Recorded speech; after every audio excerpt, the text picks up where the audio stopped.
I was house sitting for my grandma one weekend while she went to Florida with some of her church friends.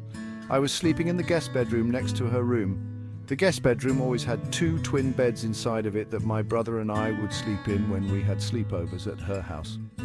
I took the bed next to the window, but before getting into bed I checked all the doors, making sure they were locked.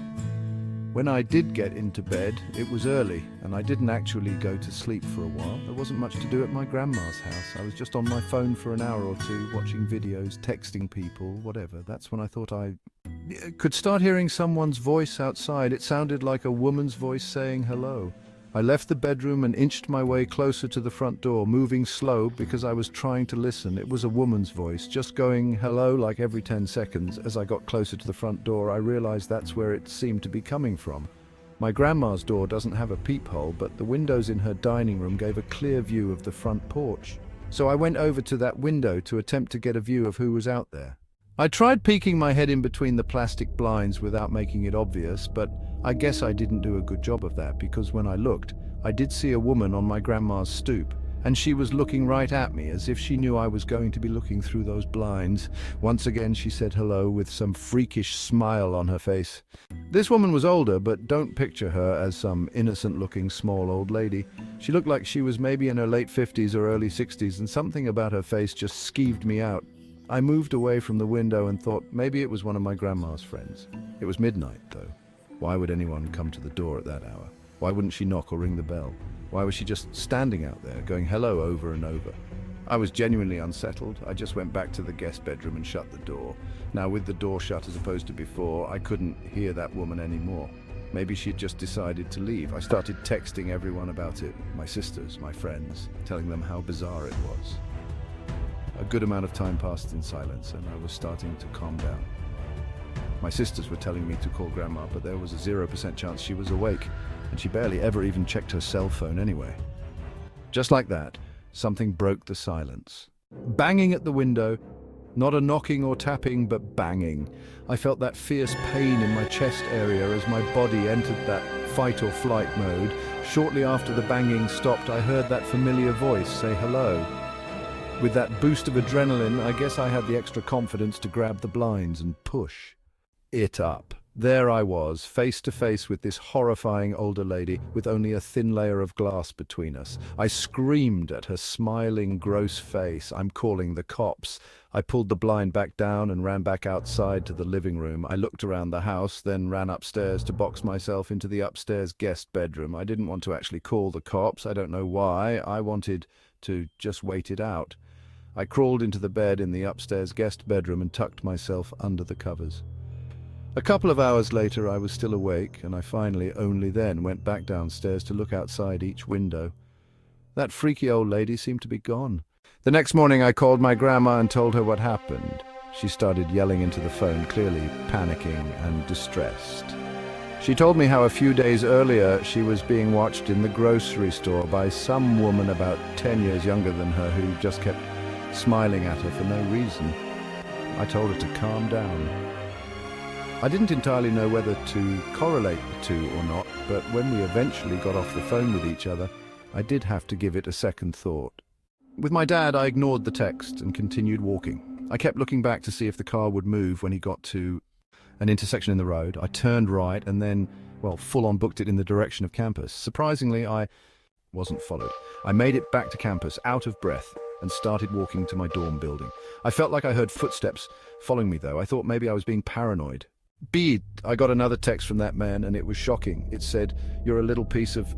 You're lucky you got away. I would have strangled your ugly ass." I still have the screenshot. I replied saying, "Thanks for the threat. It's going straight to the police," and I blocked his number. I still have the conversation saved as evidence, and I plan on going to the police with it eventually. Hopefully they are able to do something about it. When I was 18, I had a side job as a part-time janitor at my high school over the summer. I would work sometimes days and sometimes nights, anywhere from 9 a.m. to 12 a.m., depending on how much money I needed. Oftentimes, I grabbed a stack of 6 chairs and started carrying it down to the basement. The lights in the storage room were very dim. They kind of sucked. The whole basement of that school wasn't exactly pretty. It felt more like a basement to a warehouse. Anyway, there were what appeared to be a bunch of art mannequins covered by paint cloths, those big things that look like blankets. It seemed all the school's art supplies were stored down here. I dropped the stack of chairs down where the rest of the chairs were stored and went back up to the gym to get more. When I came back down with more chairs, I noticed one of the mannequins was exposed now. The blanket was removed from on top of it. I know for sure it was covered minutes earlier because it was one of the front ones. I texted Tom saying, "I think someone's down in the basement." He said back, "What do you mean?" And I said one of the art cloths were moved. He took a minute to respond, saying no one else should be there, and I noticed something. The art cloth tucked in the corner of the storage room, sitting outside of the light that was produced at the center of the room. It was covering something, surely. I started to tiptoe over to it. When I was a few feet away from it, I realized whatever was under that cloth, it was moving just ever so slightly. There was undoubtedly someone hiding under there. I ran back upstairs and locked the basement door. I texted Tom saying someone is hiding under a cloth in the basement. He said call the cops, but I insisted he just come back since he only just left like 10 minutes ago. He didn't want to come back though. He told me to be a man and confront whoever was down there, so I went back to the basement again. However, the cloth was now strewn flat on the floor and whoever was hiding under there was gone.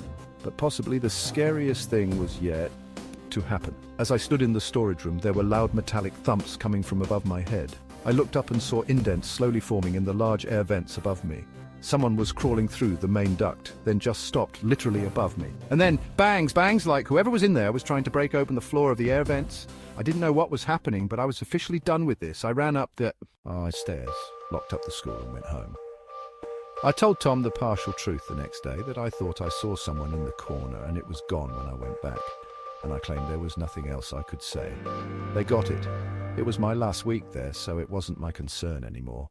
Have we decided to adventure down the right side of the fork in the path? Not far down the path, we found something truly horrific. There was a hangman-like structure, a noose on the ground, an old pair of shoes nearby, and a shovel. I had never felt so uneasy in my life. We took pictures of everything, and we quickly left the woods safely. I've made a personal promise to never go back into those woods. We believe the man who chased us in the pickup truck had something to do with what we found in the woods. And we were only more grateful after this that he didn't catch us. I'm 27 years old. I live alone in a rural town in Virginia, about 2 blocks away from my parents. My parents are both in their 60s, and my mum has become a very worrisome woman in her old age. Sometimes she walks over uninvited and lets herself in, since I had regrettably given her a key, which can get a bit annoying. Like if I would be out really late on weekends at a bar or with women, I would sometimes come home to my mom sitting in the living room waiting, worried sick. I know you may just think, oh my God, that's crazy. Why not just put your foot down and tell her to stop? Well, because you don't know my mom. It's very hard to describe her, but she's the kind of worrisome, innocent little lady that you just can't bring yourself to go against. And I hate to mention she also has mild dementia. Anyway, this was Saturday night. I think it was around 2 in the morning. I was at a club with a group of college friends, really the only place to hang out in this boring town, and I was getting ready to head home. I said goodbye to all my friends and walked the 3 blocks it took to get back to my house. I walked up my front stoop in my drunken haze and dug my hand in my pocket for my keys. When I grabbed the doorknob, I realized it was unlocked. My mom was here again. I quietly opened and shut the front door, locking it behind me. I put my keys on the kitchen counter and found a note written in my mum's handwriting saying, "You forgot this at our house," next to the box of half-eaten cake my parents didn't want. I didn't see my mum anywhere, so I assumed she must have gone upstairs to sleep in the guest bed until I got back, which is something she would commonly do as